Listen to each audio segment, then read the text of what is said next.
This episode of the Potterverse is brought to you by MinuteWithMary.com. And guess what? It's a brand new month, which means that we have a brand new special at Minute with Mary for you, our very valued podcast listeners. So I had a brand new product come out in July. It's eye cream. I don't know about you, but I look tired after being in quarantine and dealing with the pandemic for so long. And so eye cream is one of the biggest blessings in my life right now because the part of my face that does show is my eyes. Okay, so I need my eyes to look fantastic because I'm going to feel fantastic if it looks a little bit more perky than how I feel. So this eye cream is amazing. It's going to tighten and brighten. So if you have darkness, if you have fine lines, it's already gotten rid of like one of the folds underneath my eyes. I've been really, really impressed. You can get yours at 15% off by going to minutewithmary.com/discount.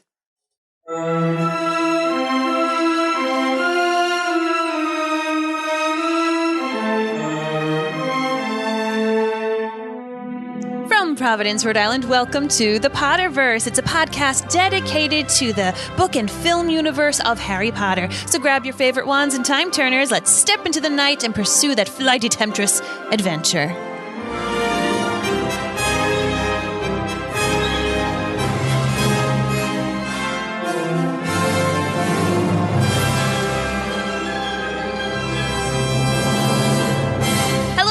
Welcome. My name's Mary Larson. My name's Blake, and I think I would be the biggest Quidditch dork on the planet. Oh, agreed. You'd have all the different posters hung up on your wall. You would have the jerseys. You would have like broken bits of broom. Oh, absolutely. Like, oh my God, a little twig fell. I'm going to go scurry onto the pitch and pick it up. I would be a disaster with Quidditch. I think yes, absolutely. And when I consider how I am with baseball and football, it'd be like if I were dating like some little witch girl, it'd be like, no, it's Quidditch Day. It's Quidditch Day, girl. It's Quidditch Day. Back up. I got to get myself ready. I got to get involved. I got to get my mental game ready, prepared. We got to get some cake and sausage ready for the tailgate. we got things, okay? Don't mess with me. I don't care how many chores we got to do. On Saturday, it's Quidditch Day. That would be me. Absolutely me. I love you. I love your deal. You would, though. Yeah, I of course. 100% agree. That would be you. So here we are. We're talking about Chapter 11, Quidditch. Wink, wink, nudge, nudge to all of our friends who joined us live for that moment. And here we are. It starts things off saying, as they entered November. Can we just pause for a moment? Sure. This takes place in the United Kingdom. Mm-hmm. It's pretty cold in November and December and January and February, and this is when they want to be outside. This is football season, baby. Mm-hmm. But like on brooms. Definitely not warm right now. No. For some reason in my mind, I've just always pictured, you know what it is? It's the movies. Because I don't picture them being super duper bundled up while they're playing. There is a couple of scenes where it's a bit cold and windy and blustery. But really, it takes place on like sunny, nice days. And I just expected it to be like 67 degrees outside. No, It is a November where the weather turned very cold. That is literally the first sentence. But, you know, I usually read a wee quote from the chapter. Yes. So I wanted to read. It's actually not. Here we go. Turn my page. I got all thrown off. Okay. Harry was speeding toward the ground when the crowd saw him clap his hand to his mouth as though he was about to be sick. He hit the field on all fours, coughed, and something gold fell into his hand. I got the snitch, he shouted, waving it above his head, and the game ended in complete confusion. He didn't catch it. He nearly swallowed it. Flint was still howling 20 minutes later, but it made no difference. Harry hadn't broken any rules, and Lee Jordan was still happily shouting the results. Gryffindor had won by 170 points to 60. Harry heard none of this, though. He was being made a cup of strong tea back at Hagrid's hut with Ron and Hermione. And then the next sentence I love. It was Snape, Ron was explaining. Hermione and I saw him. Oh, yeah. So, yes. You know, this is an indication that not only does Harry really hate Snape, but Harry's hatred of Snape is starting to blind Ron and Hermione as well. Well, now they've got proof. You know what I mean? Like this is the chapter where our suspicions of Snape have a lot of substantial evidence to them. You know, before it was just a bad feeling. Snape didn't like him. But in this chapter, you know, we're of course getting excited about Quidditch, and Hermione gives Harry the Quidditch Through the Ages, but Harry goes to go get his book that Snape lent him, and he walks in on Snape being helped by Filch, and Snape is saying, "Blasted thing, how are you supposed to keep your eyes on all three heads at once?" So Harry shut the door quietly, but of course he kind of got caught a little bit there. But like, Harry here's proof that Snape was trying to be near the three-headed dog on Halloween night. Yeah, it's still a little bit of a stretch. It's still... What's a little bit of a stretch? He was with the three-headed dog on Halloween night. That's true. I mean, that's not a stretch. Fact. Fact, not opinion. Fact. And then as we're playing with Quidditch, as we are wont to say at Mary and Blake Media, fact, not opinion. as we go on to play Quidditch, of course, you know, Harry's broom goes all sorts of crazy, and Hermione looks over and sees Snape mumbling stuff. She runs on over, jostles a few people on the way, Quirrell, and as she gets there, she, you know, makes the little spell of fire and stops Snape from reciting an incantation because he was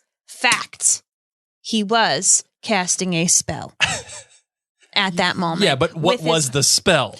I don't know, and neither do we ever find out what the exact spell is. Erroneous. All erroneous, circumstantial.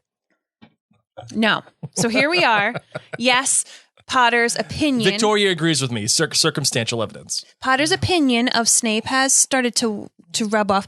Ron hates him anyway, okay? Ron is all bros with Harry. Like, if Harry doesn't like somebody, Ron's got his back. The shocking thing is Hermione. Hermione sees Snape doing this. All right. Well, before we get into the nitty gritty of all this, just want to remind you. Thank you guys for listening. And all. Mary's not following the document, ladies and gents. I'm getting some evil eye at this moment. Wanted to remind you to go to maryandblake.com. Wanted to remind you to maryandblake.com. Check out all the great stuff that we got going on there. And if you want to get in touch with us, you can go to Mary and Blake on all the social media channels. Just look us up, Mary and Blake. Thank you for all the reviews as well. By the way, we got a slew of reviews in over the past week or so. Hey, thanks. So I think we're heading up there, and I'm very happy. Moving on up to the east side. So, Marvin, are you ready to get into the rest of the show? I truly am. Then now we can do the rest of the stuff that you want to talk about. If you want to convince me that it's not circumstantial, we can do that. I solemnly swear that I'm up to no good.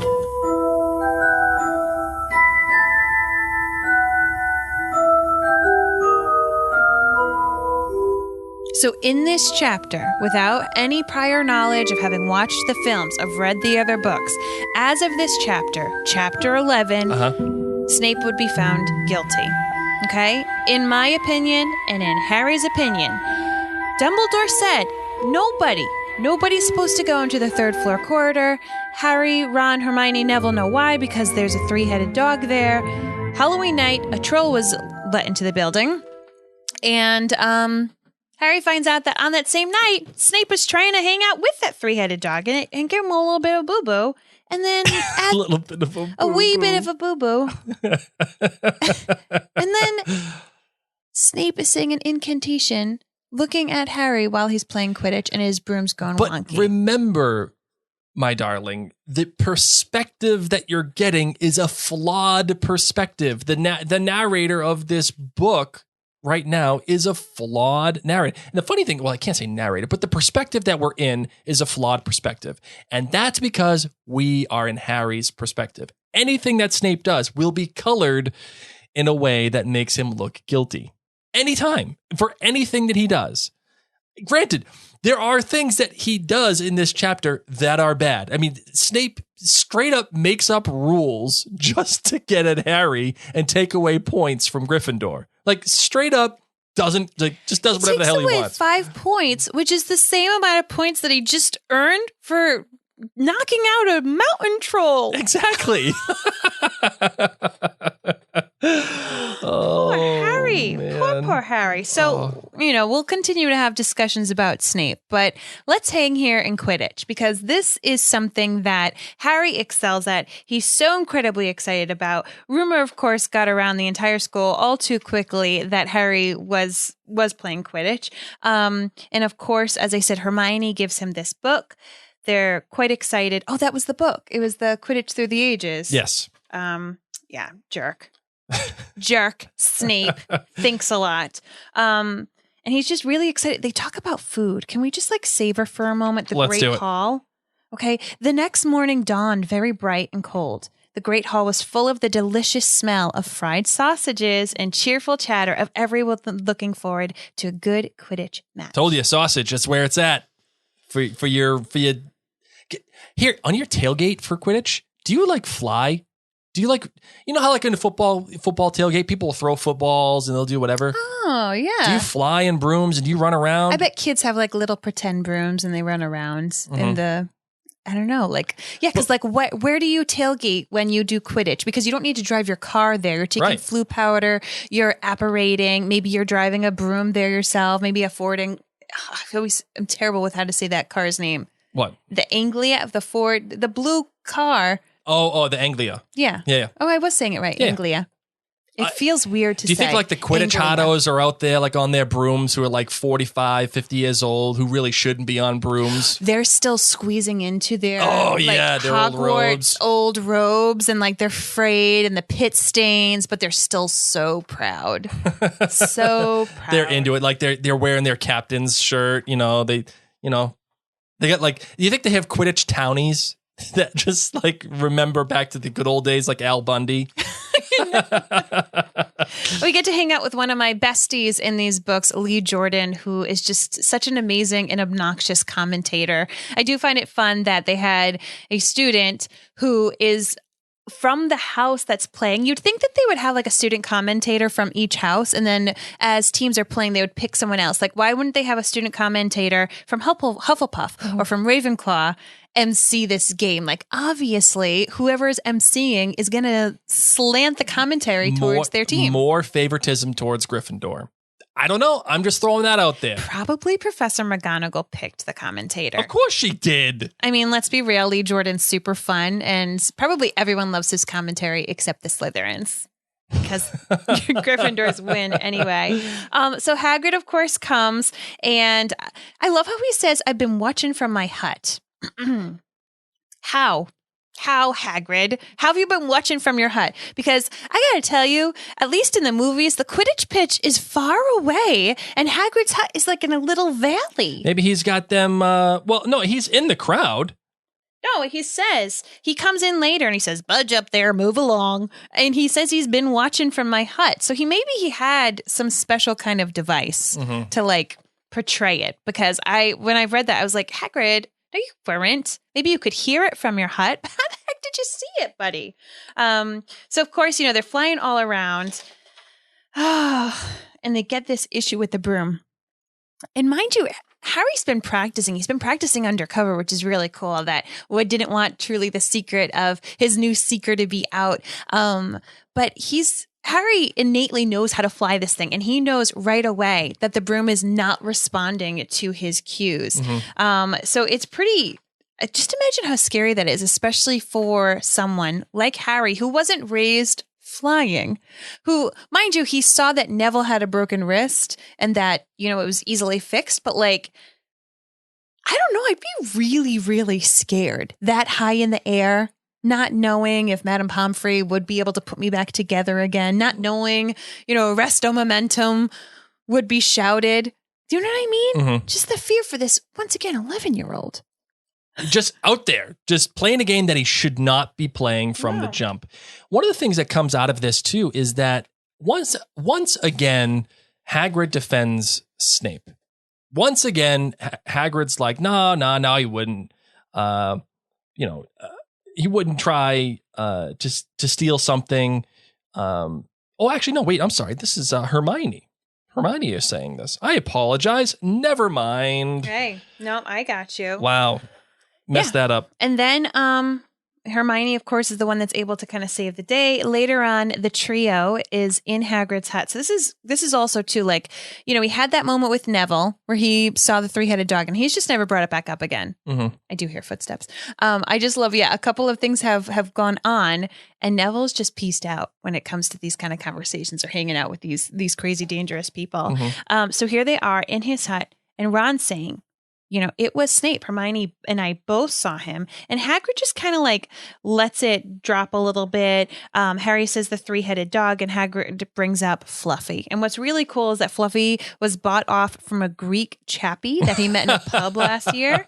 I lent him to Dumbledore to guard. Like, where have you been keeping Fluffy? Yeah, like, where do you just have a space for him? Is he next to Aragog? Is there like a doggy daycare that fits mythical dogs? What's cool is that, like, three-headed dogs, it's in Greek, like, folklore and myths.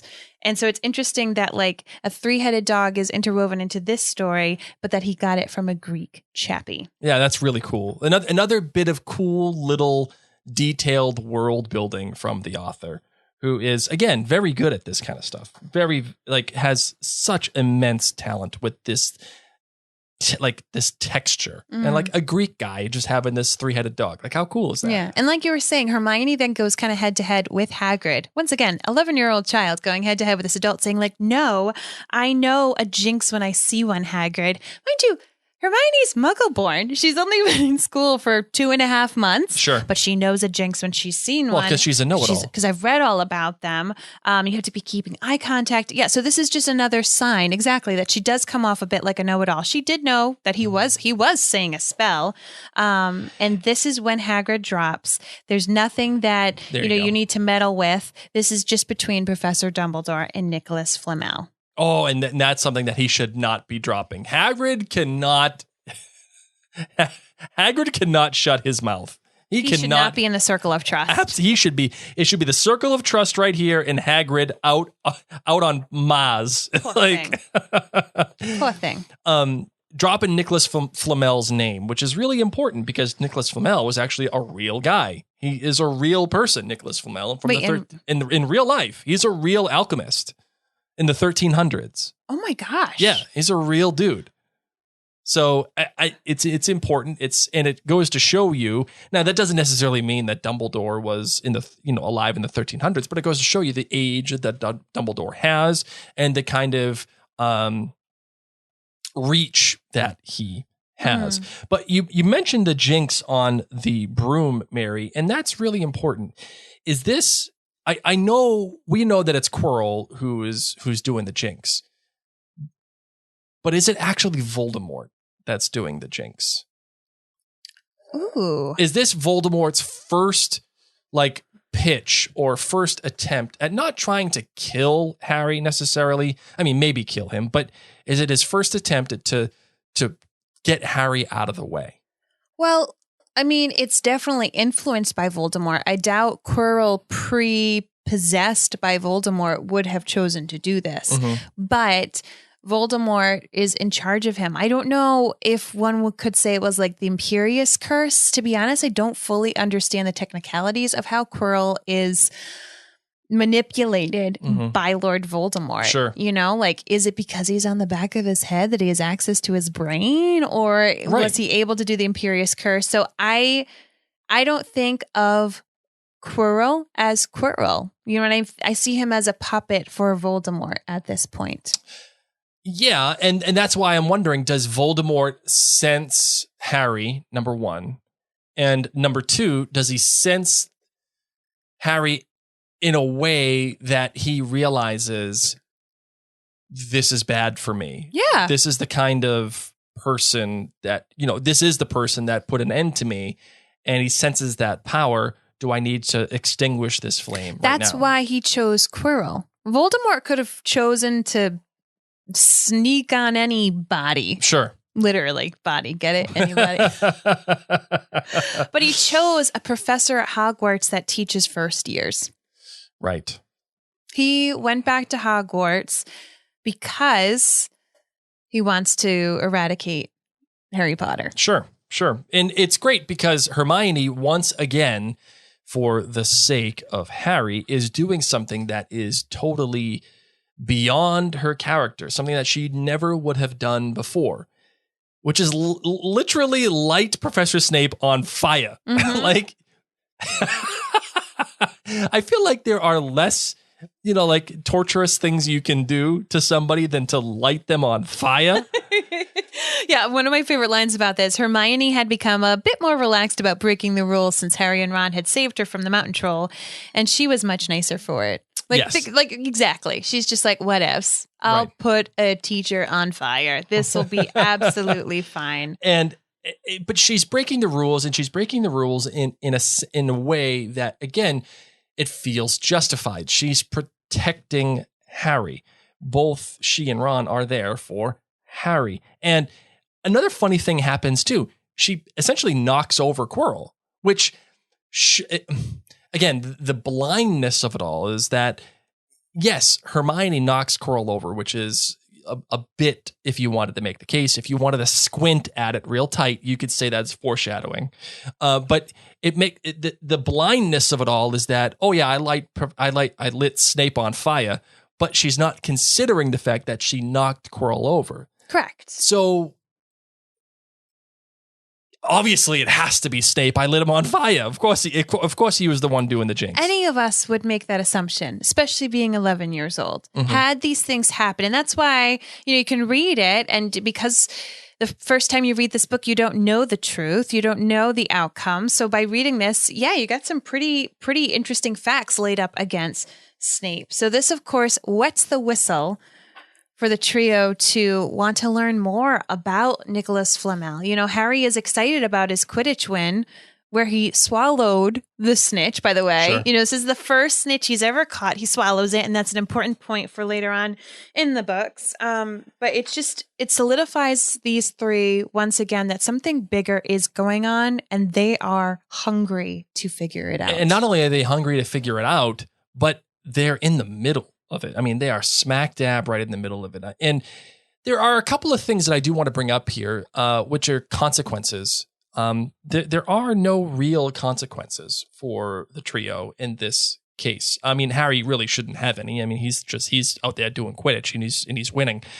But there's nothing for Ron, and there's no textual consequence for Hermione lighting a professor on fire and knocking a professor over. I think it's a perfect Gryffindor move. You don't have to think it through. Just help that person. If it can help somebody, try it out. Yep. Just give it. Just jump right in. Don't even think about it. Just do it. I mean, honestly, I think I would have done the same thing. Mhm. If I would have seen my friend dangling by his fingertips and seen someone who I didn't think so well about, who I thought was coming after my friend, who I know was attacked by the three-headed dog, very mysterious, see him doing the jinx, Mhm. you know what I would have done. Absolutely. Yeah. Another thing that happens here too is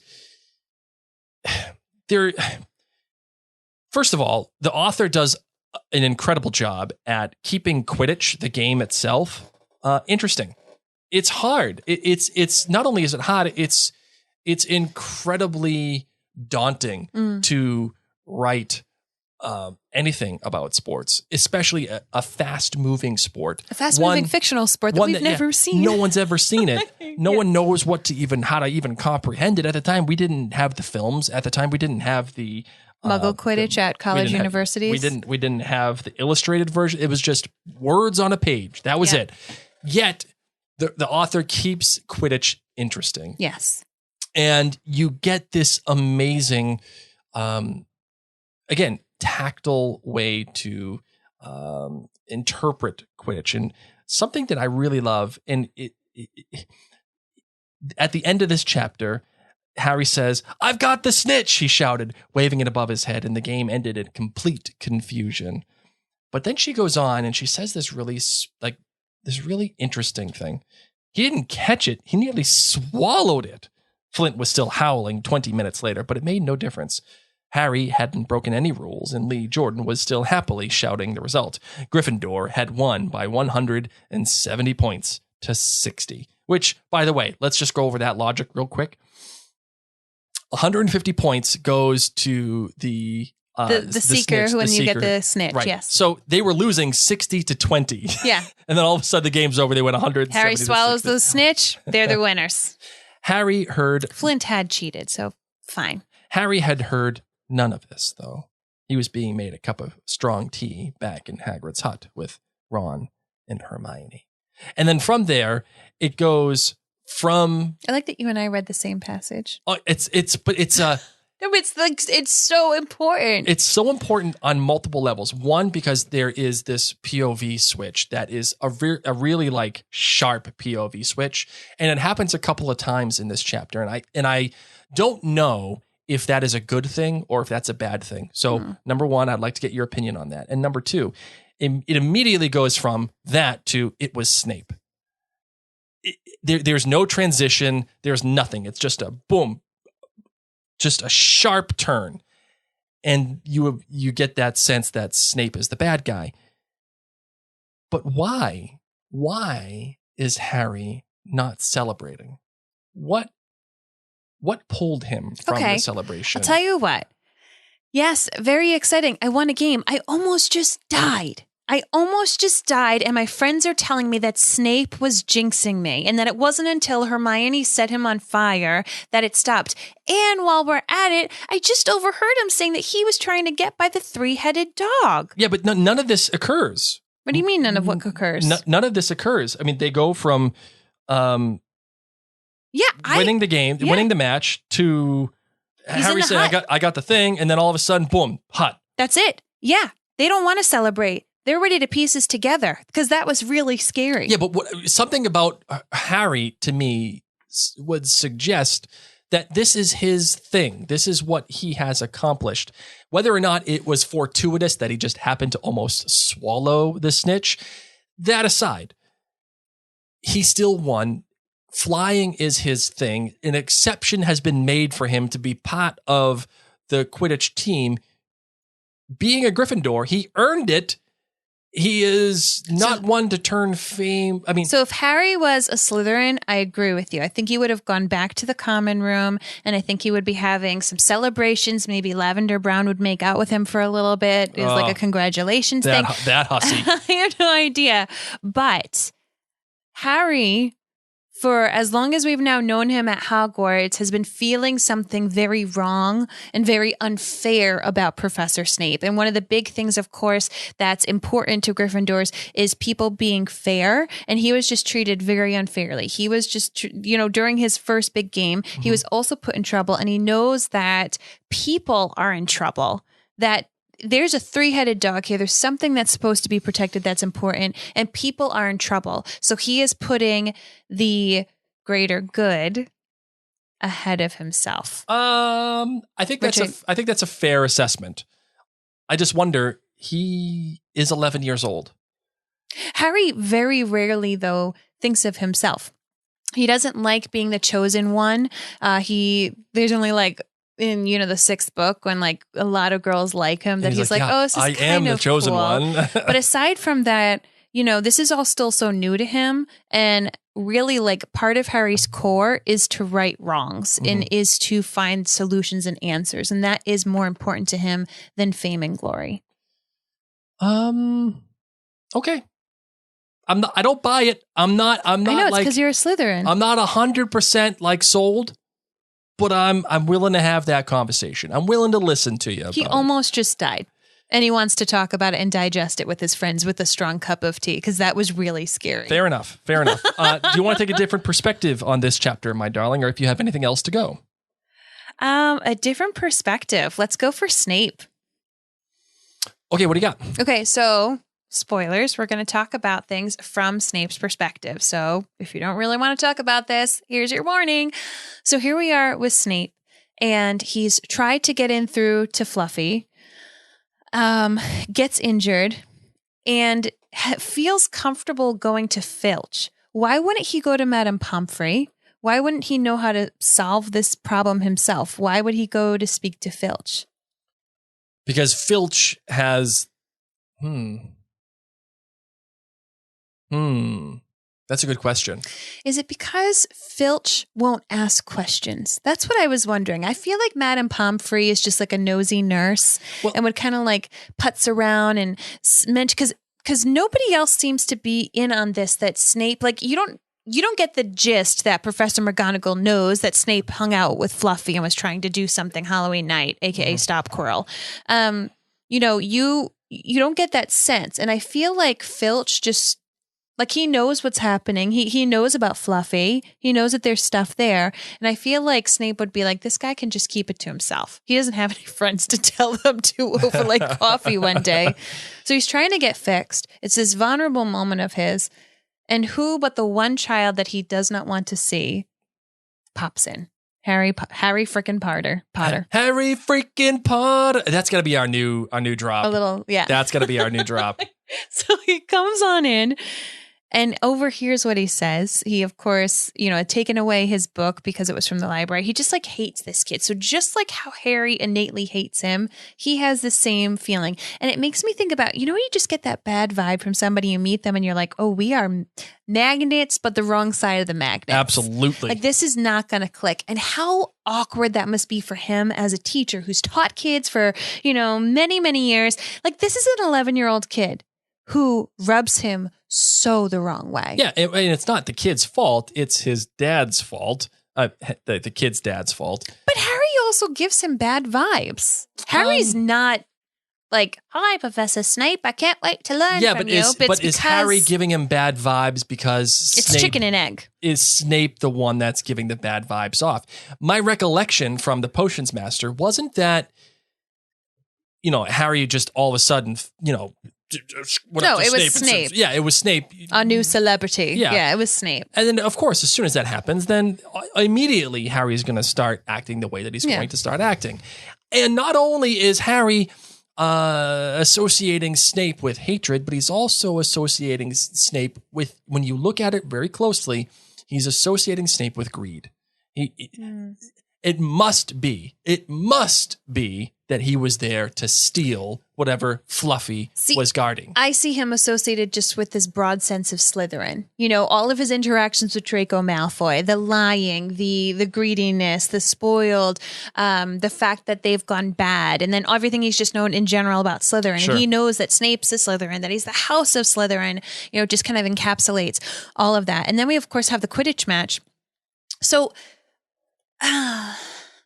how did this awkward situation happen where Snape has to sit next to Quirrell, make small talk about Quidditch, eat some sausages together, maybe share some like hot ham pockets? What I want to know is if Snape's sitting next to Quirrell and they're sitting that close, don't that guy smell? Like, I wouldn't want to be around that guy at all. They did say he smelled. That's what I'm saying. They said that Quirrell smelled really bad. That's what I'm saying. If I'm Snape, I wouldn't want to be around that guy. He always has a cold. He can't smell. Right. So no, if that's the case... You're not understanding Alan Rickman's voice. Sounds like he always has a stuffy nose. If that's the case, then it makes you feel like Quirrell and Snape got a little bit more going on that the text isn't showing you. Because why is Snape sitting so close to Quirrell? To keep his eye on Quirrell, because he knows that Quirrell just tried to get into Fluffy. Oh, good point. Okay, fair enough. You're right. Forgot. But it makes you wonder, why wouldn't Snape just go tell Dumbledore? Snape, I think, wants to, the Slytherin pride, I want to win and I want to celebrate this. I think that's what keeps Snape from holding out that, I almost caught him getting into, the third floor corridor. And then he's sitting next to him at Quidditch. He's sitting he chose to sit next to him. Yep. Okay. He could have said anywhere else, but he's choosing to sit next to Quirrell. And to keep an eye on him, sees Quirrell doing a jinx on Harry. Rather than turning around and being like, excuse me, faculty, this guy's being crazy and is jinxing Harry Potter, he tries to counter curse him. Right. Why? Other than just to be able to catch him himself and like stop him? Well, I again, we get into narrative force. The book needs Quirrell to keep going because if Snape automatically outs him, the book's over. Right? All of the stuff that's happening is no longer valid. So there is a little bit of convenience there that Snape is the one that knows this stuff and isn't doing anything. Yet, I feel like there's some textual evidence to the fact that Snape wants the Defense Against the Dark Arts job. And perhaps if he outs Quirrell too soon, no one's going to believe him. But if he catches him and he really like nails him, then maybe Dumbledore will give him the Defense Against the Dark Arts. No. No? No. Why not? Well, because Snape knows that Quirrell's bad, and Dumbledore knows that Quirrell's bad. Okay. They're just baiting Dumbledore. It's not necessarily I want to do that. They're just baiting Voldemort. Like, it's not a job thing. That's what's so tough for for Snape. Yeah, but Dumbledore doesn't know that Yes, Snape. he does. He knows that Snape is Snape. He knows that Quirrell? Voldemort is on Quirrell's head. Yeah. Are you sure? Yes. Okay. All right. Fair enough. Fair enough. Yes.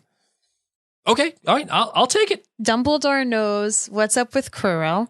He's using Harry as bait this entire time. Okay. And Gotcha. he tells Snape to watch out for Quirrell. Yep. Gotcha. And they need these things to unfold, which is why, as we're going to find out in the next chapter, more things So unfold. Kate asks, does he really know what is the evidence on Facebook?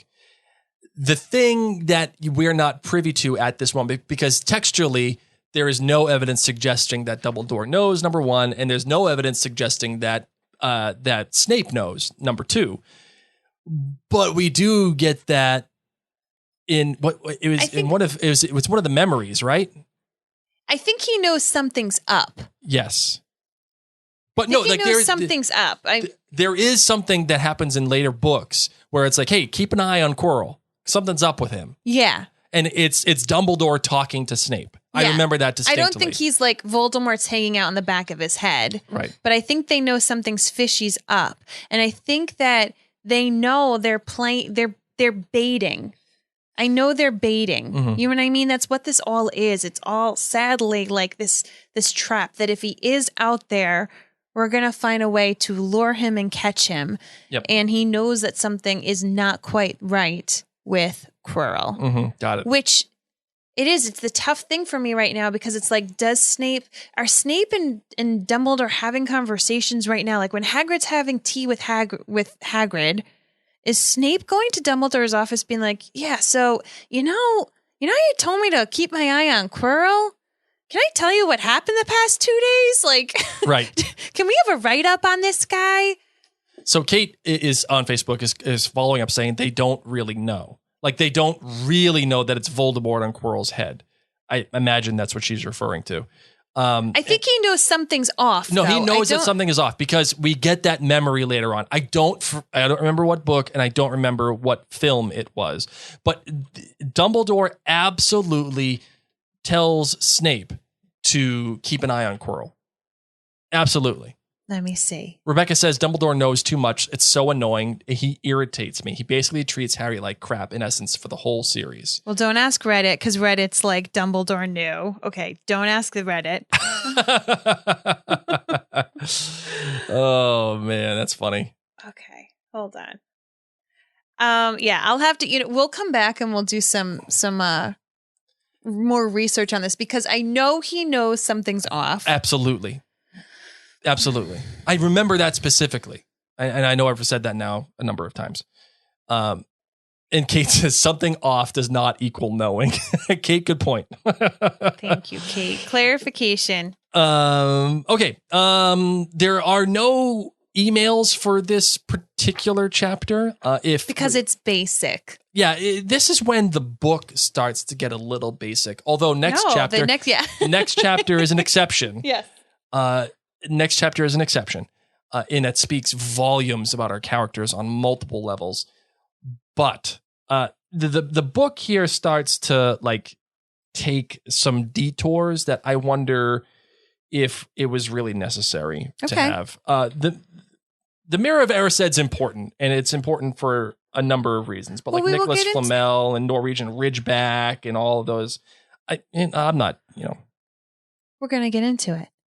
So on that note, yes, we're going to get into it. So, how do you want to handle this, Mary? Because We're going to close this episode, staying live, start the new episode. Okay, so for those of you who are live with us right now, I'm going to edit all of this up, this particular part out for the podcast.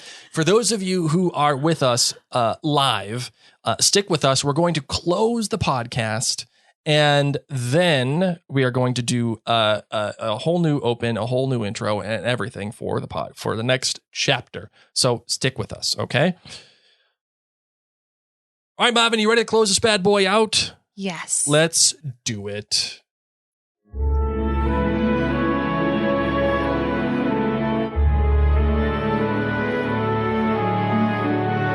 Thank you all so much for tuning into this episode of the Potterverse. We will clear up some confusion on my end about Dumbledore and knowing. You can tell my taste of Dumbledore has soured over time. The poor guy. It's not that it's soured. It's just multidimensional right now.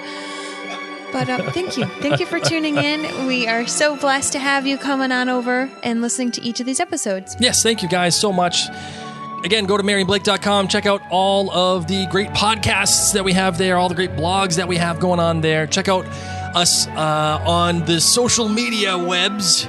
Just look up Mary and Blake on YouTube, Instagram, Twitter, Facebook, all of it. We're there. We're having fun. And if you find any value in what we do here, go to jointhenerdclan.com. Help support Mary and Blake Media in all of the efforts that we're trying to do. There is rumor that I may be doing Midnight Sun and Blake's Book Club. I don't know. We'll see. I don't know what happens.